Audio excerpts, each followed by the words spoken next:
주 약속 안에서 내 영혼 평안해. 내 뜻보다 크신 주님의 계획 나 신뢰. 두려움 다 내려놓고 주님만 의지해. 주 안에서 내 영혼 안전합니다. 주 안에서 내 영혼 안전하. 주 안에서 내 영혼 안전합니다.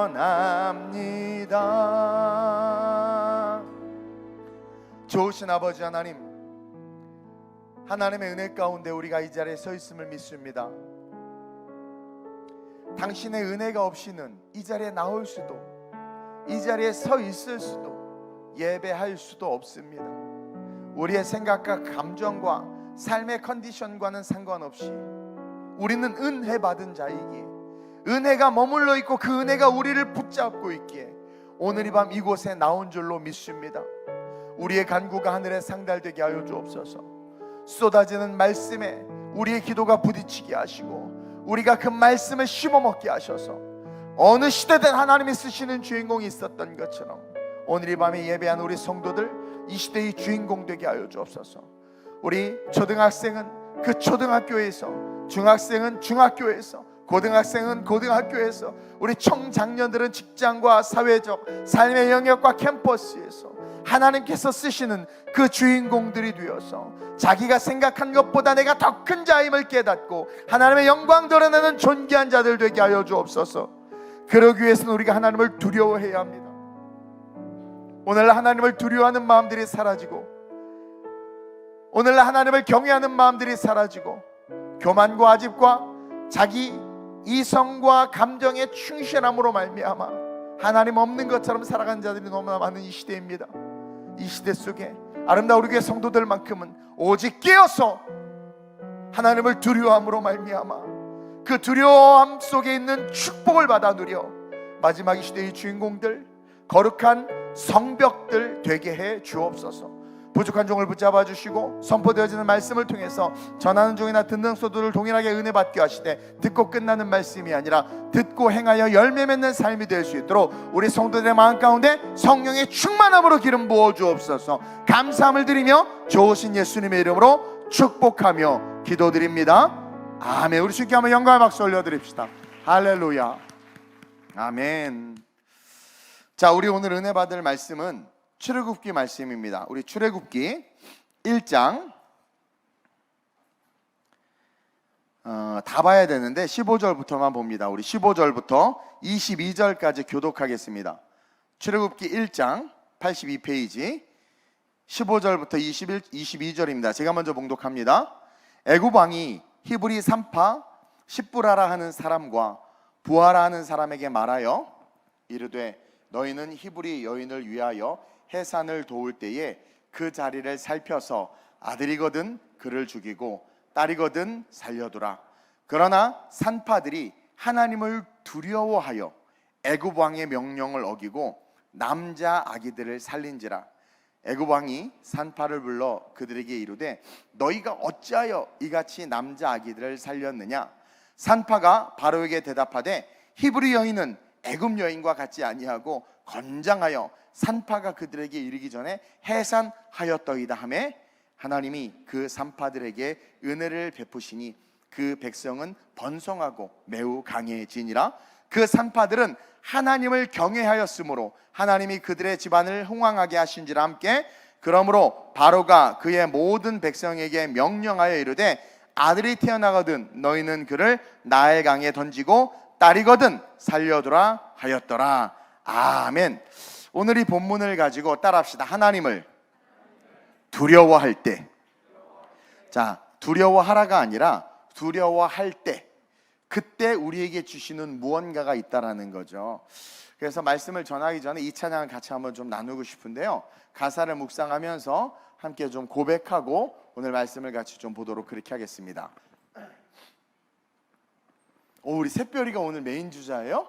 이야, 할렐루야. 우리 어린 샛별이가 너 대학생이죠? 아유, 난 중학생인 줄 알았어요. 중학생 때 봐가지고. 네. 자, 가사를 한번 묵상하면서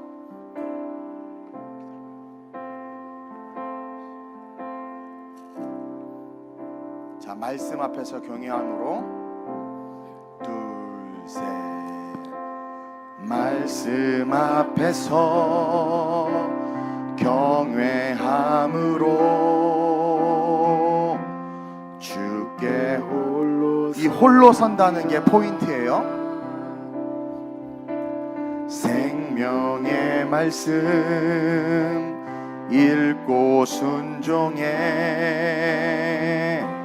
주를 예배합니다. 우리 다시 한번 말씀 앞에서 말씀 앞에서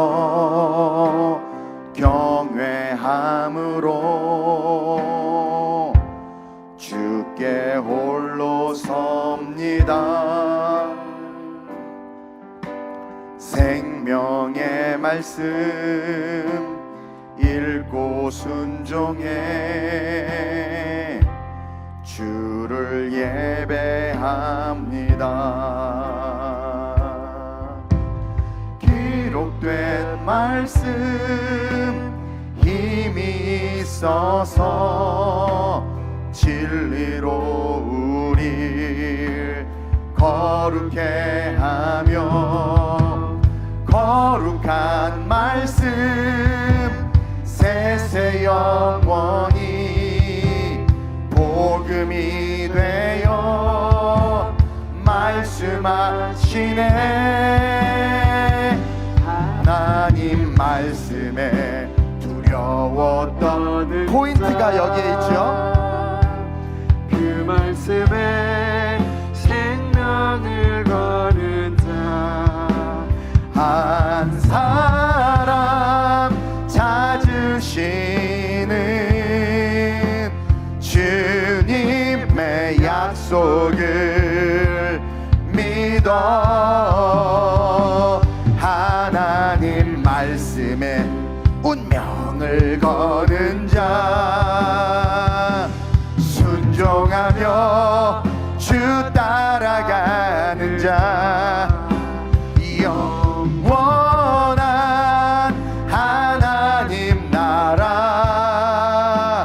이뤄갈 주의 교회여 우리 한 번 더 하나님 말씀에 두려워 떠는 자 그 말씀에 생명을 거는 자 한 사람 찾으시는 주님의 약속을 믿어 하나님 말씀에 운명 아브라함이 그랬고 모세가 그랬죠. 운명 걸었죠. 순종하며 주 따라가는 자 영원한 하나님 나라 이뤄갈 주의 교회여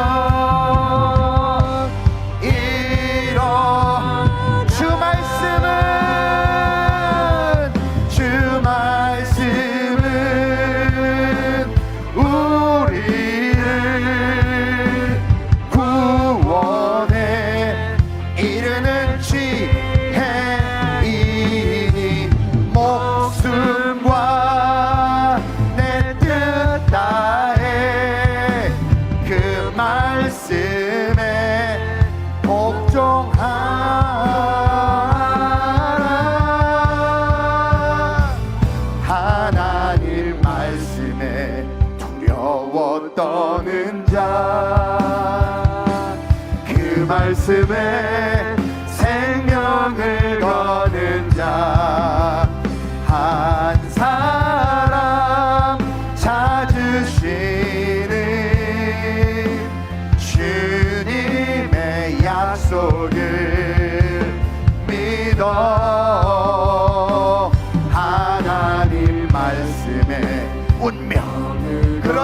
바랍니다. 아멘. 모세처럼 순종하면 주 따라가는 자, 영원한 하나님 나라 이뤄갈 주의 교회요 일어나라. 우리 주님께 한번 영광의 박수 올려드립시다. 옆 사람에게 교회라 오직 말씀으로 일어날지어다. 하나님 말씀에 운명을 거는 자. 요게벳이 그랬죠. 갈대상자에 그 갓 태어난 그 아이 그냥 띄운 거예요. 하나님께 운명을 걸어버린 거예요. 얼마나 멋있습니까? 모세 늙은 할아버지 혼자 애굽 들어가는 거 하나님의 말씀에 운명을 걸어버린 거예요.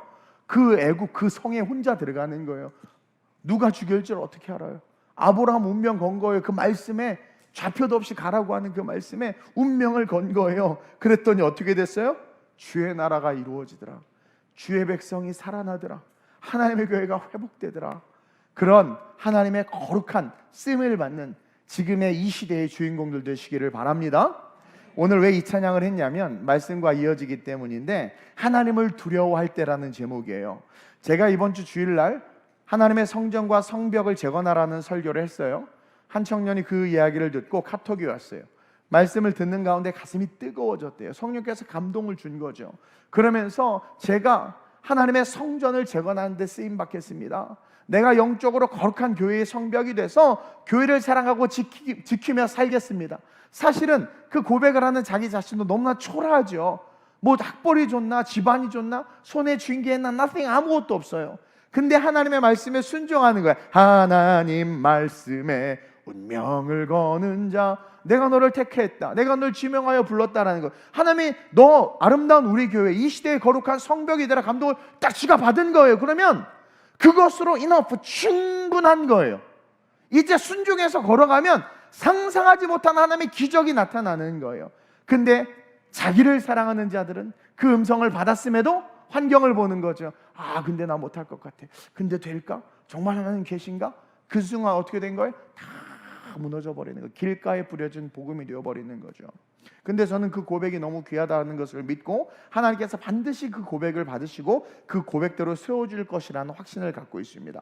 그리고 지금 이 드리는 이 위더스, 이 우리의 예배가 이 시대 속에서 교회들의 틈을 메우고 우리의 이 위더스 워십이 이 시대 속에서 영적인 장벽이 돼서, 영적인 성벽이 돼서 성도와 그의 가정과 우리 청년 청소년들과 우리 아이들의 미래를 지키고 보호하는 거룩한 성벽이 될 것을 믿어요. 그래서 이 위더스 워십을 하나님께서 열방으로 뻗어나가게 하실 줄로 믿습니다.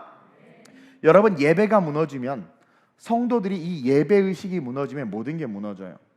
여러분들이 부도가 나고 건강을 잃어버리면 모든 것이 끝날 것 같죠? 아니에요. 그것은 그냥 원래 끝나는 삶으로서 그냥 끝나는 거지만, 예배의식이 무너지면 많은 물질을 갖고 있고 건강을 갖고 있고 내가 힘과 권력이 있어도 결국은 다 무너지는 인생이 돼버리는 거예요. 자, 성경에 보면 가인과 아벨이 무엇 때문에 무너졌어요? 예배의식이 무너짐으로 말미암아 첫 살인사건이 일어나고 결국 어떻게 돼요? 모든 민족이 흩어지면서 바벨탑이 세워지잖아요. 출애굽해서 광야에서 이스라엘 백성들이 뭔 짓 했어요? 금송아지를 만들고 예배한 거, 예배의식이 깨진 겁니다. 그러니까 올바른 하나님의 예배의식이 깨지고 인본주의적 예배의식이 살아나니까 어떻게 돼요? 이스라엘 백성들이 도륙당하고 가나안 땅에서 다 몰살당할 뻔하잖아요. 하나님께서 가나안 땅에 그들을 들여보냈어요. 하나님이 왕이고 그들이 백성으로 사는 나라예요. 근데 그들이 그 하나님을 잃어버리고 예배의식을 잃어버리고 바알과 아세라 이방 신들을 섬기니까 어떻게 됩니까? 가나안 땅에서 완전히 초토화되고 결국 어떻게 돼요? 다 무너지고 쓰러지고 바벨론과 아수르에 의해서 짓밟혀 버리잖아요. 여러분, 성경을 가만히 보면 그 강대한 나라 이스라엘, 그냥 외침으로도 여리고성을 무너뜨리는 그 이스라엘이 무너진 이유, 그 위대하고 하나님의 놀라운 능력을 가진 하나님의 군대가 무너졌던 이유는 다 그들이 예배의식을 잃어버리는 그 순간이었다. 예배의식을 잃어버리는 그 순간 모든 것들이 무너졌다. 그리고 여러분, 궁극적으로는 예배를 잃어버렸다라는 것은 하나님을 두려워하는 마음을 잃어버린 거예요. 여러분, 하나님을 두려워한다는 말을 오해하지 마시길 바래요. 어감 때문에 우리가 두려워한다는 것은 그분을 경외하며 섬긴다는 뜻입니다. 내가 죄인이고 그분이 전능하신 하나님이시고 빛이시기 때문에 그분이 두려운 거예요. 그게 무서운 두려움이 아니라 경외하고 두렵고, 그러니까 경외하면서 떨림으로 그분을 섬긴다라는 게 두려움인 거예요. 두려움. 즉 우리가 하나님을 경외하면서 섬기는 그 섬김을 잃어버리면 결국 우리가 살아가는 이 세상은 자연스럽게 애굽이 될 수밖에 없어요. 그러니까 이미 애굽이에요. 세상은 애굽인데 이 애굽에서 어떤 사람은 이 애굽과 상관없이 하나님의 나라와 영광에서 막 일어나고 하나님의 축복을 받는데, 어떤 사람은 애굽에서 교회 다니면서도 종일 노역살이를 하는 것처럼 인생이 고통이다, 직장 다니는 게 미치겠다, 때려치고 싶은데 자식 때문에 때려칠 수도 없다. 누구는 동일한 컨디션임에도 불구하고 직장 다니는데 힘이 있고 살아가는데 에너지가 넘치는데, 누구는 살 이유를 모르겠다고 말하는 그 이유가 뭐냐면, 이 애굽 속에서 하나님을 두려워하는 마음을 가진 자들은 반드시 어떤 상황과 환경 속에서도 하나님을 왕으로 섬기면서 일어나지만, 그러지 못하는 자들은 애굽에서 노역 생활하는 이스라엘 백성과 똑같이 그렇게 살아가는 거예요. 여러분, 하나님을 경외하는 것을 잃어버리는 그 순간 우리가 무엇을 하든 그것은 우리의 것이 아닙니다. 결국 다 빼앗기고 잃어버릴 수밖에 없는 거예요. 그리고 무엇을 하든 그것은 다 노동이 되어버립니다. 그냥 노역이 되어버리는 거예요. 그러나 하나님을 경외하는 자들에게는 내가 작은 반도체 부품을 조립해도 그것이 예배가 될 수 있는 거예요. 왜? 내가 예배자거든. 거기에서 인컴을 얻고 11조를 하고, 인컴을 얻고 선교를 가고, 인컴을 얻고 그 직장 친구들과 식사를 하면서 복음을 전하고, 그리고 어디 가서도 떳떳하게 내가 그 회사 다녀라는 나의 사회적인 포지션이 있고, 그러니까 그것 자체에서 하나님의 나라를 얼마나 많이 누리는 줄 몰라요. 근데 그러지 않는 자들은 좋은 직장, 좋은 대학 나가서 좋은 직장 다니는데 힘들다, 괴롭다, 박봉이다, 계속 불평불만만 하는 이유는 뭡니까? 하나님을 두려워하는 마음을 잃어버리는 거예요. 그래서 천국과 지옥은 아주 가까이, 우리의 삶에 아주 가까이 깊숙이 들어와 있다는 것을 여러분들이 기억하셔야 돼요. 이미 하나님의 나라가 도래했다고 말하잖아요. 그래서 누구는 그 하나님의 나라를 누리면서 살지만 누구는 누리지 못해요. 설사 오늘 이 밤에 여러분들이 살아가는 삶이 이 노역을 당하는 애굽의 이스라엘 백성들 힘들다면, 오늘 이 말씀을 잘 듣고 여호와 하나님을 경외하는 신앙을 회복시켜서 여러분들이 살아가는 삶이 가나안 땅이 되시길 주님의 이름으로 축원드립니다.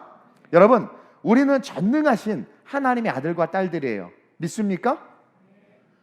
그 전주에서는 아멘 소리가 엄청 크던데 막 그냥 여기는 뭐 다 그냥 뭐 우리 충만 형제님하고 너무 하도 기도를 뜨겁게 해서 그런가 봐. 어쨌든 하나님의 아들과 딸이라는 걸 믿어요?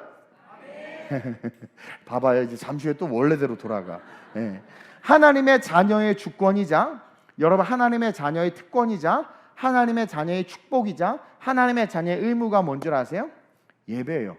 우리를 지은 것이 예배받기 위함이라고 하나님께서 분명하게 기록해 놓은 것처럼, 이 예배의식을 절대로 잃어버리지 말아야 돼요. 우리가 정말 하나님의 아들과 딸들이라면. 그래서 청년의 때에 정말 우리가 하나님의 아들과 딸들이라면 그 예배의식을 가진 자들은, 내가 지금 젊잖아요. 이 젊을 때 하나님하고 승부를 보는 거야. 비전을 받는 거야. 하나님, 내가 어떤 길로 달려가야 합니까? 막 달려갔다 다시 되돌아와서 가면 시간 아까우니까 지금 답을 주옵소서. 정말 부르짖으면서 기도를 쌓아야 된다라는 거예요. 여러분, 늙어서 기도하면 나아갈 길이 적어. 얼마 안 남았어, 주님 부를 날이. 그리고 그 폭도 작아. 그래서 기적과 능력의 삶의 모든 영역이 축소돼요. 그러나 여러분, 젊을 때 여러분들이 하나님 앞에 창조주를 기억하면서 기도를 쌓으면 여러분들의 그 앞으로 살아갈 주구장창 그 미래가 어떻게 돼요? 바라는 것들이 실상이 되는 축복이 된다라는 거죠. 제가 지난 주일 청년국에서 설교를 했는데, 어리석은 신앙을 버리고 전진하는 신앙을 소유하라고 그랬어요. 전진하는 신앙을, 여러분들의 삶이 전진하는 삶이 되기 위해선 여러분, 기도가 뒷받침이 되지 않으면 절대로 전진할 수 없어요. 신앙의 삶을 걸어가다가 틈이 생기고 그 다음에 뭐예요? 어려움이 오면 동력자들에게 막 중보를 요청하고, 젊을 때 해야 돼요. 젊을 때. 왜? 젊을 때 유혹이 많잖아. 젊을 때 시험이 많거든요. 또 틈이 생기면 즉시 하던 일을 멈추고 성전으로 달려나와 막 기도해야 돼. 모르겠어, 이번 주 철야 때 청년들 얼마나 나오나. 내가 찍어가면서 얘기했으니까 안 나오면 화 있을진저 대머리가 될지어다 아주 그냥. 그러면서 여러분들 그렇게 기도를 쌓고 달려나가면 하나님을 경외하는 그 경외, 그 두려움으로 말미암아 우리가 이 세상을 뒤집을 수 있는 놀라운 축복을 받는다라는 거예요. 따라서 핵심은 뭐냐? 옆 사람에게 하나님을 두려워하라. 오늘 본문에 보면 8절에 애굽의 왕이 새로 세워졌어요. 근데 그가 요셉을 알지 못하는 왕이라고 기록되어져 있습니다. 한마디로 말하면 이 요셉을 알지 못했다라는 그 문장 속에 뭐가 있냐면 은혜를 잃어버린 자다라는 뜻이에요. 어떻게 요셉을 모릅니까? 애굽의 역사, 그 당시 구약의 역사와 문화는 다 전승이에요. 전승, 구전. 히브리인들만 그러는 게 아니라 다 이야기, 스토리텔링으로 쭉 이어지고 있기 때문에 요셉을 모를 수가 없어요. 근데 요셉을 8절 보세요. 1장 8절에 시간이 없어서 안 읽었는데 요셉을 알지 못하는 새 왕이 일어나서 애굽을 다스린다. 은혜를 잃어버린 자가 지도자가 된 거예요. 또한 어떤 의미가 있냐면 민족의 역사도 모르는 거예요. 애굽이 무너질 뻔했거든요. 그 민족의, 자기네 민족의 역사도 모르는 자라는 거죠. 다른 말로 하면, 이것을 다르게 현대어로 번역하면 자기만 아는 왕이다 라는 뜻이에요. 그러니까 요셉을 알지 못하는 왕이 일어났다는 것은 자기가 신이고 자기 중심이며 자기만 아는 왕이라는 거예요. 그런 왕이 가만히 보니까 이스라엘 백성 수가 너무 많은 겁니다. 그러니까 자기만 알고 자기만 생각하고 에고이즘에 빠진 사람들의 특징은요, 이렇게 남과 자기를 자꾸 비교하고, 그리고 나보다 잘난 사람 있으면 죽여버리고, 뭔가 나에게 위협이 될 것들이나 나에게 해가 될 것들은 루머를 퍼뜨리고 조작을 해서 자기를 지키려고 한단 말이에요. 이 애굽의 왕이 그랬던 거예요. 가만히 보니까 이스라엘 백성 수가 엄청 많은데 힘도 세고 남자들이 너무 많은 거죠. 만약 그 왕이 자기만 아는 왕이 아니라 역사를 알고 은혜를 아는 왕이었다면 그 현상을 다르게 해석했을 거야. 야, 우리나라에 이만한 노동력이 있어? 엄청나게 축복이구나. 야, 이 애굽 사람, 그 이스라엘 백성들이 와가지고 우리가 이렇게 땅을 줘서 했더니 우리가 그들 때문에 은혜를 받은 것도 있지만 우리 때문에 또 그들도 은혜 받고, 야, 주변 강대국이 쳐들어와도 끄떡없다. 얘네들과 힘을 합쳐 싸우면 우리는 그냥 천년 만년 애굽 영원할 거다. 그렇게 생각할 수 있는 거예요. 왜냐면 히브리인들은 상당히 순종적이거든요. 근데 그것을 어떻게 해석하는 거예요? 아니, 얘네들이 만약에 전쟁이 일어났을 때 적들과 내통해서 칼을 가다가 뒤로 팍 이렇게 찌르면 어떡하지? 혼자만의 망상에 빠진 거죠. 우리가 은혜를 모르고 역사를 모르면, 지금 대한민국도 역사 왜곡이 너무 심각하게 일어나고 있어요. 그러다 보니까 어떻게 돼요? 미래가 안 보이는 거예요. 비본질적인 것을 가지고 싸우게 되는 거죠. 그래가지고 어떡합니까? 이 왕이 이런 노동력이 있어서 감사한 게 아니라 얘네들이 나를 배신하고 다른 나라와 해가지고 우리 애굽을 무너뜨리면 어떡하지? 내 왕권을 빼앗으면 어떡하지? 그렇게 염려로 자기 그 환경을 바라보는 거예요. 그러니까 염려에 사로잡히게 됐다라는 거죠. 여러분, 이 염려라는 놈은요, 자기 자신을 바라보거나 자기 욕심에 붙잡혀 있는 자들에게 나타나는 지극히 자연스러운 어둠의 진이야. 제가 왜 진이라는 말을 쓰냐면 진은 잘 안 뜯어지거든. 여러분 생각해봐. 염려가 많은 사람들을 가만히 봐봐. 자기를 바라봐. 나 못해, 나 못생겼어, 나 안 돼. 자기 자신을 바라봐. 또 자기 욕심 있는 자들은 염려. 이거 돼야 되는데 어떻게 염려. 이 왕이 그런 사람이었다라는 거죠. 근데 예수님은 우리에게 뭐라고 가르쳐 주세요? 염려하지 말라. 그날 염려는 그날로 족하다. 그러면서 염려하지 말라고 예수님이 말씀하신 건 이렇게 해석하면 돼요. 너 자신에게 잡혀 있지 마. 욕심에 붙잡혀 있지 마. 하나님께 붙잡혀 있어. 그러니까 하나님께 딱 붙잡혀 있으니까 염려가 없는 거죠. 염려다 맡기라, 그가 돌보시니. 그러니까 하나님에게 딱 꽂혀 있으니까 걱정이 없는 거예요. 저도 그래서 염려가 없는 거고. 근데 이 왕은 불쌍하게도 역사도 은혜도 잃어버리고 오직 에고이즘, 자기 자신만 사랑하고 생각하고 자기가 중요한 왕이 된 거야. 패션 브랜드 중에서 무슨 에고이스트라는 여자 브랜드가 있나 봐. 완전 화려하고 유시찬란 뽕짝이야. 지 마음대로 입고 싶은 대로 입는 건가 봐. 막 엄청 승은이랑 라이가 좋아하게 생겼어 보니까. 그것처럼 남들이 이해 안 되는 짓을 하는 거예요. 자기만 생각하는 거예요. 그러니 하나님이 애굽에 주신 축복을, 사실은 애굽에 주신 축복이거든요, 이스라엘이. 근데 그 축복을 저주로 오해하고 있는 거예요. 여러분 혹시 그러지 않아요? 하나님이 주신 축복을 저주로 오해하고 있진 않아요? 예를 들면, 아주 좀 유치하게 예를 들면, 여러분 예배 얼마나 큰 축복이에요. 근데 여러분 이 예배를 저주라고 생각하지 않아요? 왜 수요 예배가 있고 금요 예배가 있고 왜 철야 예배가 있고, 철야 예배가 금요 예배지만 그러지 않아요? 그리고 여러분 봉사, 하나님의 교회를 세워가는 이 일이 얼마나 아름답습니까? 성벽을 보수하는 것처럼. 근데 여러분 그 봉사가 저주라고 느껴지지 않아? 왜 우리 교회는 청소할 사람도 없어, 내가 나보고 청소하라고, 왜 이 봉사하라고 그러고. 좀 안 하던데. 그래, 헌금 얘기해볼까? 그쵸? 11조 감사, 저주라고 생각. 왜 교회 다녀가지고 이걸 하게 만들어 짜증나 이러지 않아요? 여러분, 그게 축복인 줄을 모르는 거예요. 자기에게 묶여 있으니까, 나를 사랑하니까, 하나님을 사랑하는 것이 아니라 하나님에게 꽂혀 있지 않으니까 그렇게 되는 거예요. 그래서 이 새 왕이 애굽에 주신 축복을 저주로 오해한 거예요. 내가 살아가는 삶에 왜 이스라엘 백성이 있어? 왜 예배와 헌금과 봉사가 있어서 날 힘들게 그러지는 않냐라는 거죠. 그것이 얼마나 큰 축복인데. 근데 이 왕은요, 그것을 저주라고 생각하고 그때부터 이스라엘 백성들을 학대하기 시작합니다. 만약에 이스라엘 백성을 잘 구슬러서 잘했으면 엄청난 군사력과 노동력인데 그들을 학대하면서부터 문제가 발생한 거죠. 남자아이들이 태어나면 다 죽이라고 산파들을 불러서 명령을 해요. 그리고 남자들에게는 심한 노역을 줌으로 말미암아 사고사로 죽게 하고 과로사로 죽게 하고 힘을 못 쓰게 하고 병들게 만들어 버리는 거야. 그래서 지수들은 좀 축복을 줄이고 있는 거예요. 그러면서 반역이나 반란은 꿈도 못 꾸게 해야지 라는 자기의 생각에 미쳐가지고 이스라엘 백성들에게 고통을 주는 거죠. 근데 12절에 뭐라고 기록되어 있습니까? 시작. 그러나 학대를 받을수록 더욱 번성하여 퍼져나가니 애굽 사람이 이스라엘 자손으로 말미암아 근심하여. 여러분들이 이 말씀에 은혜를 받아야 돼요. 이게 왜 그러냐면 여기서 깨달아야 되는 게 뭐냐면 악한 생각과 악인이라 한다 할지라도 하나님이 택한 사람이라면 함께 지켜주세요. 이게요 뭐냐면 여러분, 바울 얼마나 악한 사람입니까? 스데발 쳐 죽였는데, 근데 하나님께서 지키셨고 그를 변화시켜서 쓰셨잖아. 그러니까 여러분들 뭘 깨달아야 되냐면, 내가 지금은 아직 여리고 연약해서 지금 좀 이렇게 어리버리할지는 모르겠지만 그래도 내가 하나님이 택한 자라면 뭐예요? 하나님이 나를 지키신다. 그리고 하나님이 택한 사람은 그 사람이 어떤 사람이든, 우리가 좌우인번과 문설주의 어린 양의 피가 발라진 집에 들어가 있는데 그 안에 살인자가 있고 애굽 사람이 있어도 그 죽음의 천사가 유월했어요. 이해돼요? 이스라엘만 산 게 아니라 이스라엘 백성들 자기 노예처럼 막 일하는데 집주인 마님을 모셔오는 거야. 마님이 날 잘해줬어. 들어오세요, 들어오세요. 그럼 그 마님은 살아. 예를 들면 일단 하나님의 약속과 말씀 안에 들어가면 어떻게 돼요? 누구도 그것을 무너뜨릴 수 없다는 거야. 지금 이스라엘 백성들이 뻘짓하고 있었고 엉망진창 하나님도 잃어버리고 있었지만 아브라함과 이삭과 야곱에게 하신 약속이 유효했단 말이에요. 이해해요? 그렇기 때문에 그 약속 때문에 감히 애굽 왕 따위가 세상의 권력이, 그렇죠? 교회를, 이 이스라엘 백성들을 어찌지 못하는 거야.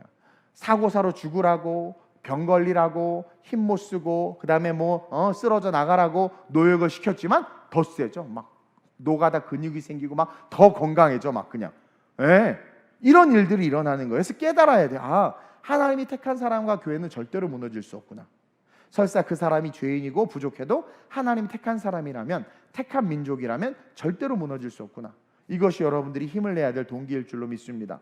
그래서 이 왕이 가만히 보기에 이게 안 되겠네. 그래서 아예 멀리, 교육은 백년지 대계라고 멀리 내다보고 인구가 증가하지 못하도록 멀리 계획을 짜요. 그래서 아이들, 산파들을 불러서 이스라엘 남자아이가 태어나면 그냥 바로 죽여버리라는 거예요. 그렇죠? 16절 한번 볼까요? 시작. 이르되 너희는 히브리 여인을 위하여 해산을 도울 때에 그 자리를 살펴서 아들이거든 그를 죽이고 딸이거든 살려두라. 이것도 얼마나 멍청한 일입니까? 어쨌든 근데 17절에 시작. 그러나 산파들이 하나님을 두려워하여 애굽 왕의 명령을 어기고 남자 아기들을 살린지라. 하나님을 두려워하여, 다시 말해 하나님을 경외하며 섬기는 이스라엘 산파들은 시퍼런 왕의 명령보다 하나님을 더 두려워하고, 쉽게 말해 하나님을 경외하고 본질의 신앙을 가졌기 때문에 왕의 명령을 어길 수 있었다라는 거예요. 여기 이것이 뭐야? 이것이 영성이다. 우리에게 이런 영성이 있냐라는 거죠. 우리는 어찌 보면 구약시대의 산파보다 못한 껍데기 신앙을 갖고 있는 건 아닌가. 직장 상사 말 한마디에 주일 성수도 포기하고 내가 나올 수 있음에도 내 육신의 소욕에 무너져서 예배도 못 나오는 그런 어리버리하고 연약한 신앙을 갖고 있지는 않는가. 이 산파들 보세요. 왕의 명령은 곧 법이에요.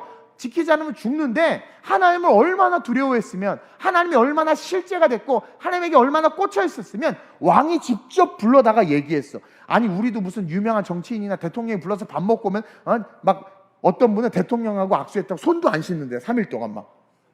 근데 왕이 불러, 그 얼마나 두렵고 떨리고 또 한편으로 되게 특별하게 느껴. 나 왕의 사명을 받은 사신이야 막 그런 마음도 있지 않겠습니까? 근데 막 갔는데 아기가 태어난 남자 아기야. 그럼 어떻게? 망설이겠죠. 어떡하죠? 죽여버리라고 그랬는데, 그래서 이렇게 죽일 수도 있지만 계속 살리는 거야. 왜?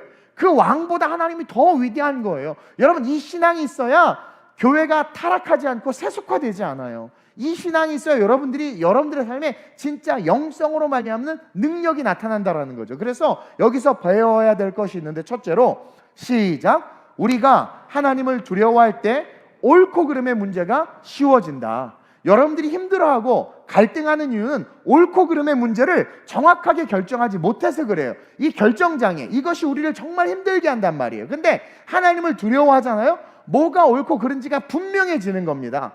그래서 옳은 것을 행해요.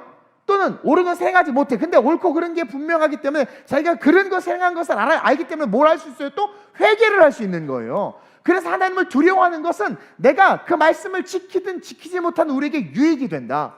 지키면 축복이고 지키지 못할지라도 하나님을 두려워하면 회개할 수 있기 때문에 다시 기회가 주어지는 거예요. 자, 여러분, 아기를 죽이는 게 옳은 거예요? 근데 우리는 돈이나 권세나 자기 입신양면을 위해서 이런 짓을 하지 않나? 그런 짓 하지 않아요?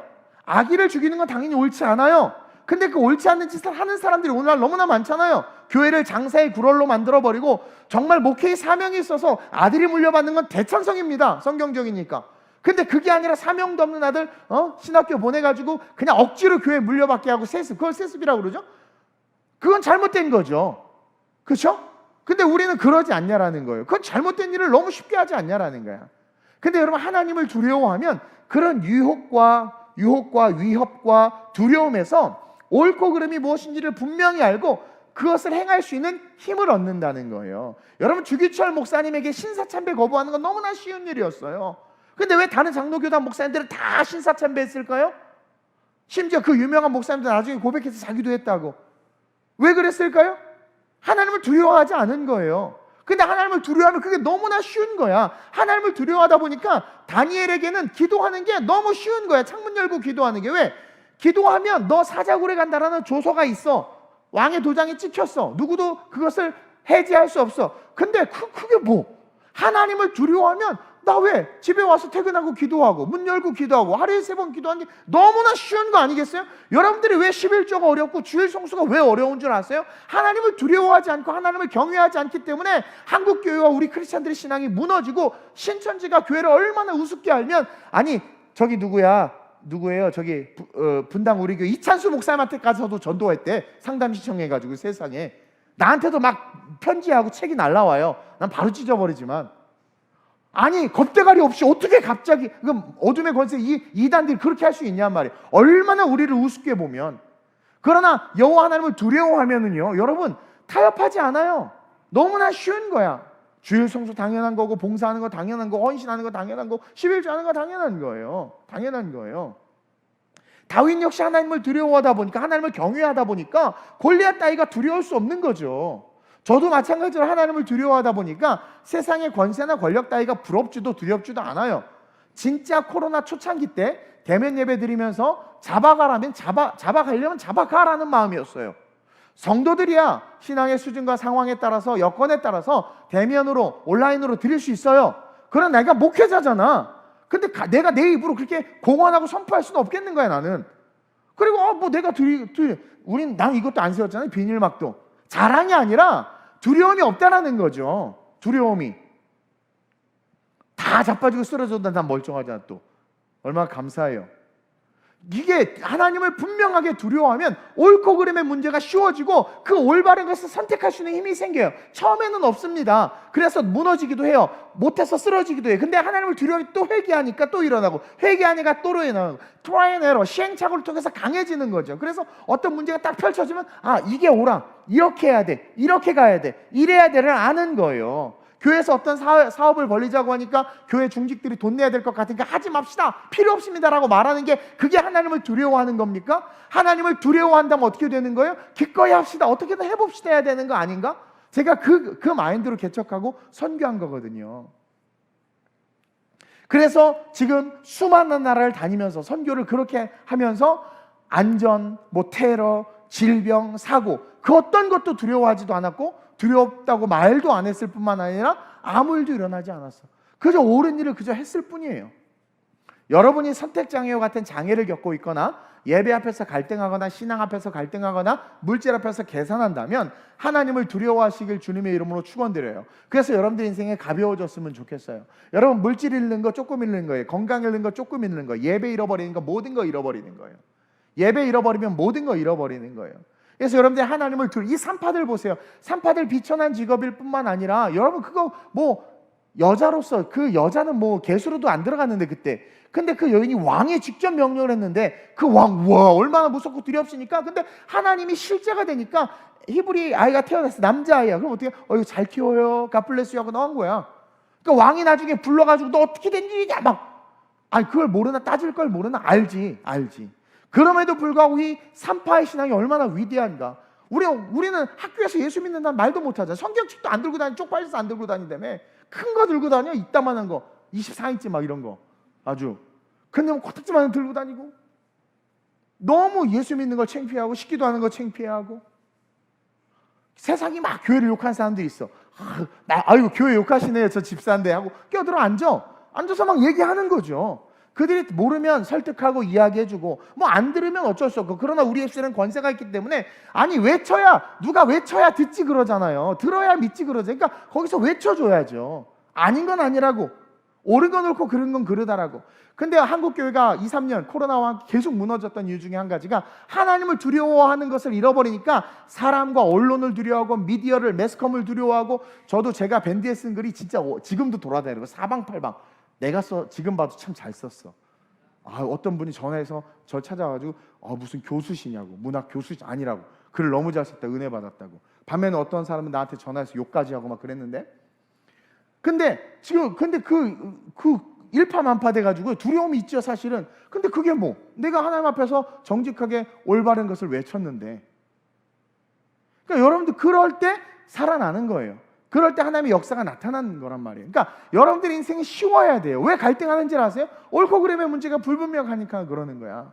분명하게 여호와를 두려워함으로 말미암아 그 옳고 그름의 문제를 쉽게 분별하여 세상 가운데 하나님의 축복을 받는 자들이 일어서시길 주님의 이름으로 축원드립니다. 그러면 자연스럽게 찾아오는 선물이 있어요. 우리가 여호와를 두려워하면 옳고 그름의 문제가 쉬워지는데 그 옳고 그름의 문제가 쉬워지면 자연스럽게 그 안에서 따라오는 복이 한 가지가 있는데 그게 둘째로 시작. 우리가 하나님을 두려워할 때 세상을 이기는 지혜를 선물로 받게 됩니다. 옳고 그름을 딱 분별하기 시작할 때 그 옳고 그름이 나누어지는 그 사이로 지혜가 흘러들어와요. 18절 19절을 볼까요? 시작. 애굽왕이 산파를 불러 그들에게 이르되 너희가 어찌하여 이같이 남자 아기들을 살리는. 자, 왕이 불러다가 이야기하는데 얼마나 무섭겠습니까? 뻔히 살린 거예요. 산파가 살렸으니까 남자애가 뛰어다니죠. 그러니까 산파가 뭐라고 말합니까? 시작. 바로에게 대답하되 히브리 여인은 애굽 여인과 같이 아니하고 건장하여 산파가 그들에게 이르기 전에 해산하였더이다 하며. 아니 왕이요 내가 아기가 태어날 것 같아 해서 달려갔더니 벌써 애를 낳아서 가슴에 안고 있더라고요. 막 이러는 거야. 구라지. 화이트 거짓말이지. 근데 왕 앞에서 첫째로 이렇게 말할 수 있다는 게 놀랍지 않아요? 미안합니다. 산파 따위의 여인이 신이라 불리는 애굽 왕 앞에서 이렇게 말할 수 있다는 게 놀랍지 않나요? 근데 왜 그러나 봤더니 얘 하나님을 두려워하는 사람이에요. 그러니까 대통령을 만나도 안녕하세요 반갑습니다. 이렇게 하는 거지. 어머 안녕하세요. 일어나? 막 무릎 꿇고 막? 아니잖아요. 그리고 또 한 가지는 뭡니까? 하나님께서 지혜를 주시는 거예요. 이렇게 대답하는 게 쉽지 않은 거예요. 막 위축되고 경찰 앞에만 서도 쫄잖아요. 막 전에 막 우리 할 때 막 경찰 한번 왔었잖아요. 다 막 긴장하고 쫄고 막 이랬잖아. 나 그냥 잡아가라 나 계속 설교했고 우리 집사님들이 막아줬으니까 그랬지. 어쨌든 그렇게 쫄잖아요. 근데 산파라는 비천한 직업과 왕이라는 절대 권력의 대화 속에서 이 산파들 보세요. 아무 말도 못해야 되는 게 정상인데 자기네들이 들킨 것 때문에 죽임을 당할 수도 있는데도 불구하고 하나님께서 주신 지혜로 놀라운 이야기를 하는 거야. 히브리 여인은 애굽 여인과 같지 아니하고 건장하여 산파가 그들에게 이르기를 해산하였다이다. 그러니까 왕도 이렇게 직접적으로 막 이렇게 살인하라 명령을 못하고 또 그 얘기를 딱 들으니까 할 말이 없는 거예요. 아니 산파에게 한 명령은 태어나서 살펴보고 아들이면 죽이라고 그랬는데 이미 태어나는 걸 어떻게 하라는 거예요. 할 말이 없는 거예요. 나 갔더니 벌써 났는데. 제가 그러잖아요. 임신해가지고 밭하러 갔다가 그 바구니 애기 담아서 온다고. 그렇게 하나님께 강하게 한 것도 사실이에요. 예. 그러니까 왕도 이 산파들이 감히 자기에게 거짓말할 것이라고 또 생각하지 못한 거야. 그러니까 진짜 그렇게 믿은 거야. 그러니까 거짓말이 왕에게는 진짜로 믿어지는 은혜라고 해야 되나? 그렇게 된 거죠. 그래서 열받아가지고 어떻게 합니까? 온 애굽 사람들에게 명령을 내려서 누구든지 남자아기면 태어나면 보는 족족 나일강에 던져버리라. 전 애굽 사람에게 살인 면허를 준 거야. 그래 길 가다가 히브리인인데 남자야. 그럼 집어다 그냥 강에다 던져도 돼. 그렇게 해버린 거예요. 왜? 이제 산파가 그렇게 하니까 뭐 방법이 없잖아요. 그래가지고 동서사방의 아이들이 죽는 일들이 일어났어요. 또 어떤 사람이 이걸 보고 하나님 너무 잔인한 하나님이다라고 말하는데, 그들이요 인생 살면서 그 애굽의 노역과 죽고 그것보다 일찍 차라리 이렇게 순교해서 천국 가는 게 나아요. 이게 기독교 세계관이에요. 물론 인간적으로는 끈기에 태어난 자기 자식이 죽은 게 엄마에게 너무 힘들지. 근데 여러분 인본주의적으로 생각하지 마세요. 이터널 라이프, 영원한 삶에서 성경적 개념으로 생각해야 돼. 천국 가면 만나잖아요. 그러니까 부자도 지옥에 있다가 빨리 내 형제들에게 복음 전해서 오게 해달라고 얼굴을 본단 말이에요. 근데 이 아이 태어나서 이 세상에서 죄의 장아찌가 되고 지옥 갈 수 있는데, 어쨌든 자기 의지가 아니라 순교를 당한 거니까 천국 가니까 그것은 저주가 아닌 거예요. 어떻게 보면 저주가 아닌 거고 빨리 천국 갈 수 있는 축복일 수도 있는 거라는 거지. 그러니까 근데 우리 한국 사람들이 이 유교적 사상 때문에 뿌리 박혀 있는 그런 그 정신 때문에 뭐든지 다 그런 필터를 하나 거치게 되니까 하나님을 왜곡하는 사람들이 많고, 그런 질문을 딱 받았을 때 어떻게 대답해야 될 줄 몰라. 그건 그게 아니고, 너무 쉽게 대답할 수 있어요. 우리의 삶은 영원까지 이어진다. 천국과 지옥이 있는데 순교도 했기 때문에 천국 가니 얼마나 좋냐. 너 인생 행복해? 차라리 빨리 천국 가는 게 낫지 않겠어? 그런 기독교 세계관을 이야기해 줄 수 있어야 된단 말이에요. 근데 자 보세요. 그래서 나일강에 던져버리라는 거예요. 근데 모세가 애굽에 들어가서 민족을 달라고 하니까 안 줄 때 하나님께서 모세를 통해서 10가지 재앙을 애굽에 내리는데 첫 번째 재앙이 뭐였어요? 나일강이 피가 되는 거였어. 여러분 놀라운 성경적 의미가 있어요. 아이를 나일강에 버리라고 한 것은 사실은 인신제사의 의미가 있었어요. 인신제사. 그 유대인들은 나일강의 신인 나이러스라는 신을 섬겼는데, 나일강이 생명의 젖줄이었고 나일강으로부터 애굽이 풍요로워진다는 것을 믿어서 나일강의 나이리스를 신으로 섬기면서 강을 신성시했어요. 그리고 그 이스라엘 아이들을 집어 던진 것은 어찌 보면 그런 인신제사의 의미인 거야. 그래가지고 나일강이 피가, 모세가 첫 번째 재앙으로 나일강이 피가 되게 한 것은 그들이 신으로 여기는 그 나이러스라는 신을 하나님께서 짓밟고 대적하면서 그 피값으로, 나일강이 다 피로 바뀌었잖아요. 피값으로 예수를 믿는 자들은 살지만 믿지 않는 자들은, 보세요, 나일강이 피가 되면서 그 안에 물고기로부터 모든 생명이 다 죽었어요. 피가 되니까. 그리고 피가 되면서 우물도 다 피가 되면서 사람이 먹지를 못해. 먹으면 죽는 거예요. 이해돼요? 그러면서 뭐냐면 2000년 후에 이제 예수님께서 십자가에 달려 죽으심으로 말미암아 그 보혈을 의지하는 자들은 살지만, 결국 그 보혈이 어떻게 돼요? 애굽인들에게는 나일강의 모든 신으로 여겼던 그 모든 것들이 죽은 것 같이 예수 그리스도를 구주로 인정하지 아니하고 하나님을 대적한 너희들은 그 보혈이 곧 뭐 심판인 거예요. 우리에게는 예수의 보혈이 생명이지만 예수를 믿지 않는 자들에게는 예수의 보혈은 저주입니다. 저주가 확증된 거예요. 그러니까 그것을 의미하는 겁니다. 그래서 십자가 보혈을 의지하는 자들은 살지만 그렇지 않은 자들은 그 보혈이 심판이 돼서 죽는다. 하나님을 경외했던 이 산파들이 마치 사내들린 공회에 끌려갔던 베드로와 요한처럼 지혜가 임해서 자신의 위기를 헤쳐나갈 은혜를 선물로 받은 것처럼, 우리가 세상을 두려워하지 않고 정말 하나님을 두려워함으로 말미암아 나아가면 옳고 그름의 문제가 쉬워질 뿐만 아니라 세상에서 펼쳐지는 수많은 고난과 시련과 역경이 온다 한다 할지라도 그 속에서 승리할 수 있는 지혜를 얻게 된다라는 거예요. 저도 그렇게 똑똑한 사람이 아니에요. 근데 하나님께서 지혜를 주시는 게 참 많아요. 제가 그걸 느껴요. 그 지혜로 걸어오는 거예요. 그게 옳고 그름을 알고 하나님을 두려워하는 자들만이 받아 누릴 수 있는. 베드로와 요한이 산헤드린 공에서 지들이 말하면서 지들이 놀랬거든요. 아마 이 산파들도 자기네들이 놀랬을 거예요. 왕 앞에서 고개도 못 들고 말 한마디 잘못하면 죽는 판인데, 모세가 왜 애굽에 들어가는 걸 두려웠어요? 왜? 바로가 죽일까 봐 두려워했던 거. 혼자 이렇게 갔을 때 죽일까 봐 두려워했던 거예요. 그때 지팡이 잡고 가라고 해서 설득시킨 거 아닙니까? 근데 그 여자가 끌려갔는데 얼마나 두렵겠어. 근데도 불구하고 당당하게 말할 수 있는 건 뭡니까? 일단 하나님을 두려워하니까 세상이 두렵지 않고 지혜가, 하나님께 주신 지혜로 그 위기를 모면할 수 있었다라는 거죠. 여러분들이 하나님을 두려워하면서 세상을 살 때 여러분들의 삶에 부딪히는 수많은 문제를, 그 문제에 대한 해답을 하나님께서 반드시 축복으로 주신다는 것을 기억해야 돼요. 하나님을 두려워하면 지혜가 임해요. 하나님을 경외하면 그 삶의 문제를 어떻게 헤쳐나가야 되고 이 선택의 문제에서 무엇을 선택해야 될지를 알게 된다는 거죠. 15년간 4개의 교회를 개척하고 20여 개국 제가 선교를 다녔잖아요. 그렇게 사역할 수 있었던 것도 이 지혜 때문이에요. 이 지혜로 알잖아요. 물질 없이, 물질을 사람을 의지하지도 않고 여러분들 헌금도 강요하지 않고 그냥 하나님만 바라보면서 그 쭉 걸어온 거예요. 그 하나님이 주신 지혜로 한 거예요. 지혜로 개척도 지혜롭게 하고 선교도 지혜롭게 하고 하나님 주신 지혜로 하나님의 사람들이 힘을 합쳐서 하나님의 거룩한 성벽을 세울 수 있도록 한 거 아닙니까? 얼마나 은혜예요. 그렇게 하나님의 지혜로 삶을 승리할 수 있는 은혜가 온다. 그래서 잠언 9장 10절에 뭐라고 기록되어 있습니까? 시작. 여호와를 경외하는 것. 이 경외가 두려움이라는 뜻이에요. 경외하는 것이 지혜의 근본이요 거룩하신 자라 아는 것이 명철이니라. 그래서 여호와를 두려워하면 경외하면 지혜와 명철이 임하는 거예요. 그래서 어린아이들에게 그걸 가르쳐야 돼요. 여호와를 두려워하는 법. 그래서 본문 21절 한번 볼까요? 시작. 그 산파들은 하나님을 경외하였으므로 하나님이 그들의 집안을 흥왕하게 하신지라. 여기서 뭐가 빠졌어요? 하나님을 경외하였으므로 지혜와 명철이 임해서 그 위기를 모면함과 동시에 어떻게 돼요? 하나님이 그들의 집안을 흥왕하게 했다. 흥왕하게 했다. 그러면서 마지막으로 우리가 하나님을 두려워할 때 뭘 깨닫느냐? 자신의 가정과 이웃과 열방을 풍성하게 할 수 있구나.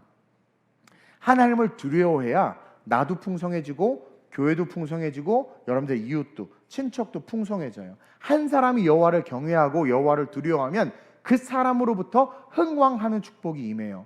20절 21절 한번 볼게요. 다시 시작. 하나님이 그 산파들에게 은혜를 베푸시니. 자, 은혜를 베푼 동기가 있었죠.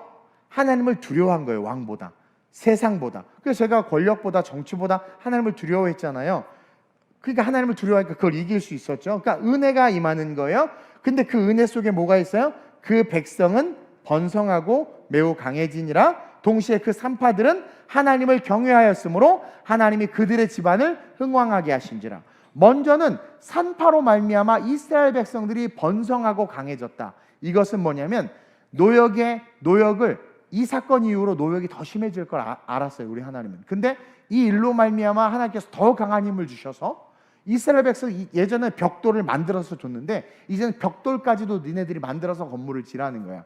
그러니까 노역이 더 배가 됐죠. 근데도 불구하고 하나님께서 건강하게 하시니까 능히 그걸 감당해.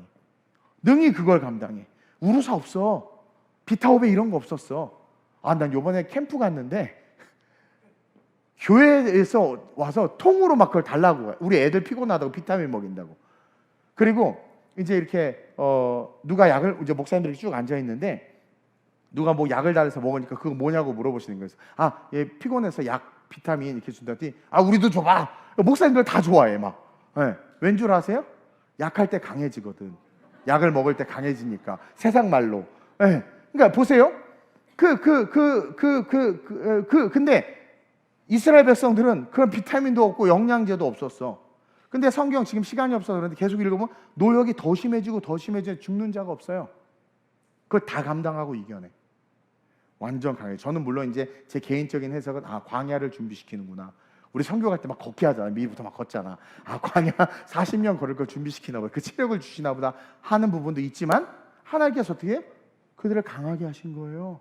그러니까 산파로 말미암아 이스라엘 백성들이 번성해지고 강해져. 그러니까 나의 작은 행동이 어떻게 돼요? 민족 전체를 살리네.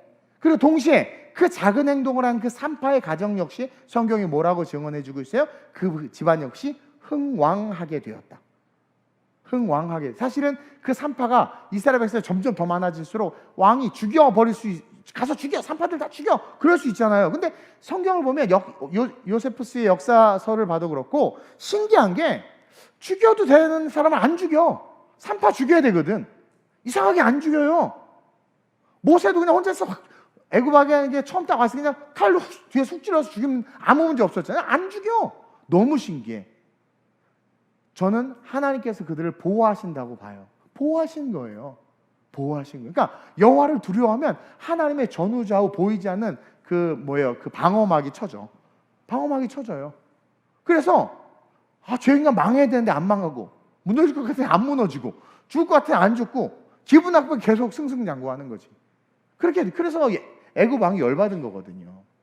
나 한 사람의 헌신이 민족을 살리고 교회를 살리는 거예요. 아까 한 청년이 내가 우리 교회에 틈을 메우는 거룩한 성벽이 돼야지, 그렇게 말만 하고 자빠져 자면 아무 일도 안 일어나고 머리가 까지겠지만, 정말 그것을 위해서 내가 철야에 나와서 교회를 위해서 기도해.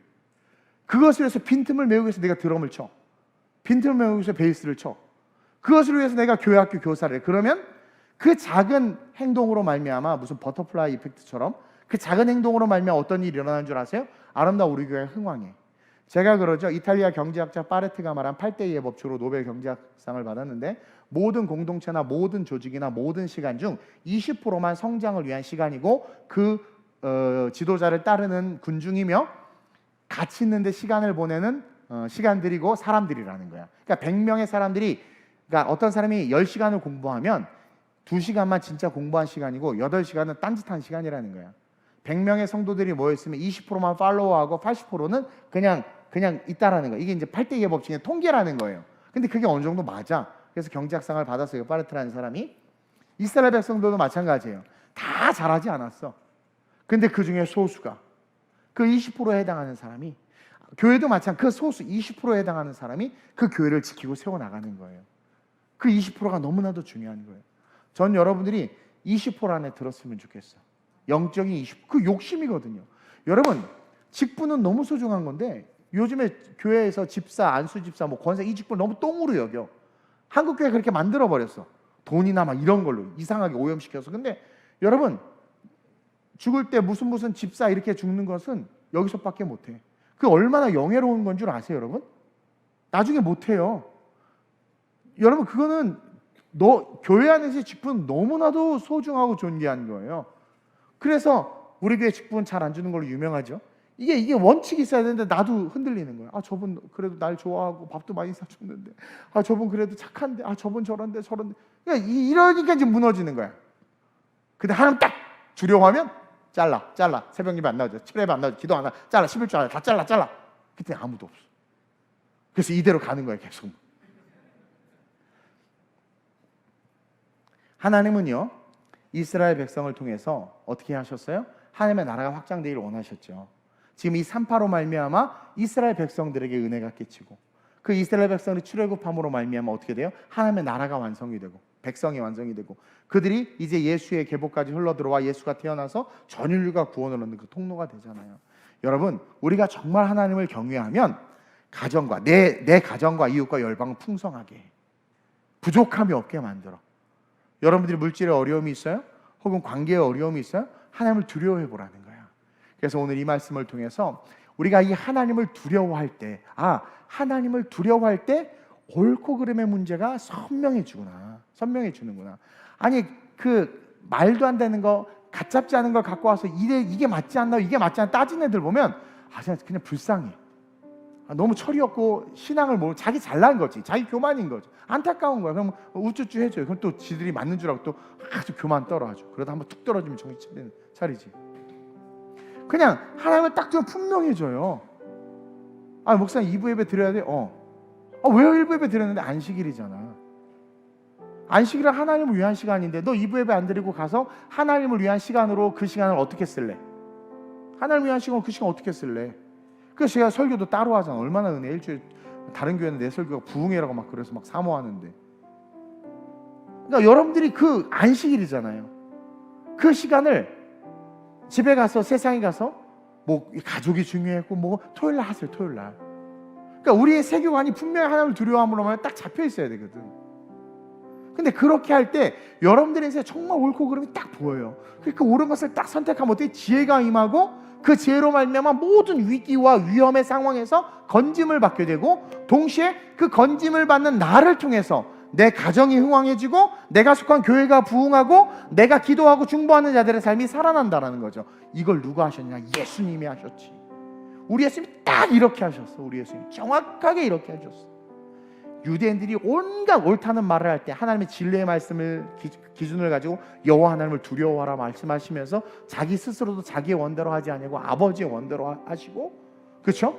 그리고 끊임없이 어떻게 하셨어요? 자기 자신을 희생하시고 헌신하시면서 하나님 앞에 자기를 내어 드렸잖아요. 그러므로 말미암아 어떻게 전 인류가 구원받는 역사가 일어났죠. 하나님도 이렇게 하셨어요.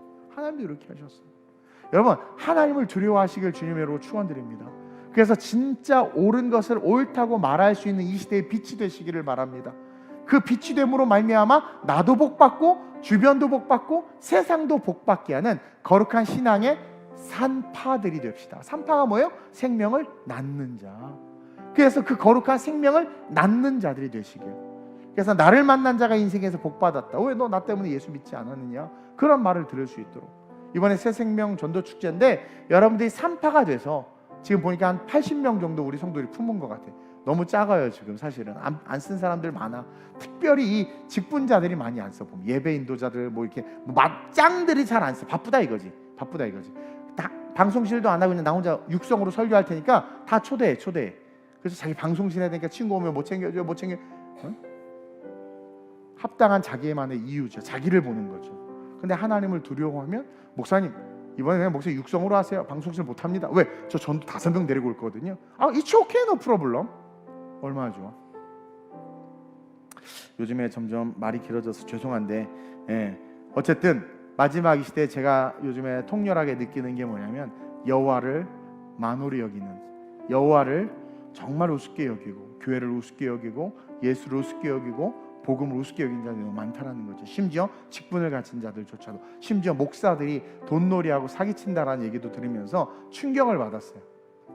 우리가 다시 한번 여호와를 두려워하는 신앙이 회복되어져야 된다. 그럴 때 우리는 어떻게 돼요?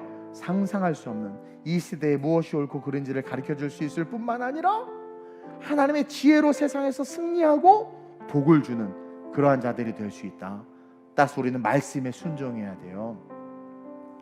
하나님 말씀에 두려워.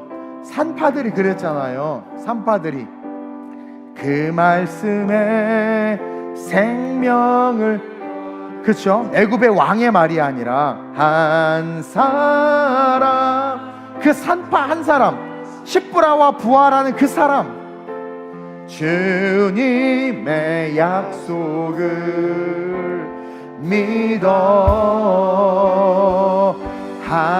이 산파 운명을 걸었잖아요. 운명을 거는 자, 순종하며 주 따라가는 자, 영원한 하나님 나라 이뤄갈 주의 여러분들이 교회입니다. 거룩한 성벽으로 일어날지어다. 우리 한 번 더 찬양하고 기도합시다. 하나님 말씀에 두려워 떠는 자, 그 말씀에 생명을 거는 자, 한 사람 찾지. 내가 그 한 사람 되게 해달라고 기도합니다. 주님의 약속을, 내가 내 미래의 운명을, 내 삶을 하나님께, 하나님의 말씀에 겁니다. 운명을 거는 자, 순종하며 주 따라 내가 되길 원합니다. 영원한 하나님 나라 이뤄갈 주의 교회요. 우리 이 시간 기도합시다. 하나님, 내가 여호와를 두려워하게 하여 주옵소서. 옳고 그름이 혼미해져서 혼돈한 이 아노미의 시대 속에서 잘못된 것을 옳다 우기며 교회를 회파하고 주의 길을 막지는 않았는지 회개합니다. 하나님을 두려워할 때 옳고 그름이 분명해질 수 있음을 오늘 깨달았습니다. 내가 왕에게 좋게 하랴 하나님에게 좋게 하랴. 하나님, 옳고 그름이 분명한 삶을 사는 내가 되게 하소서.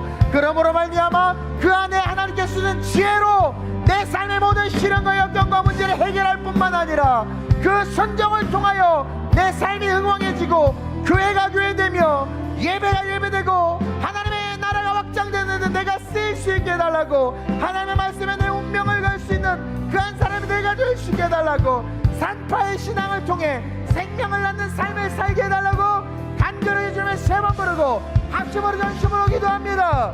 주여 주여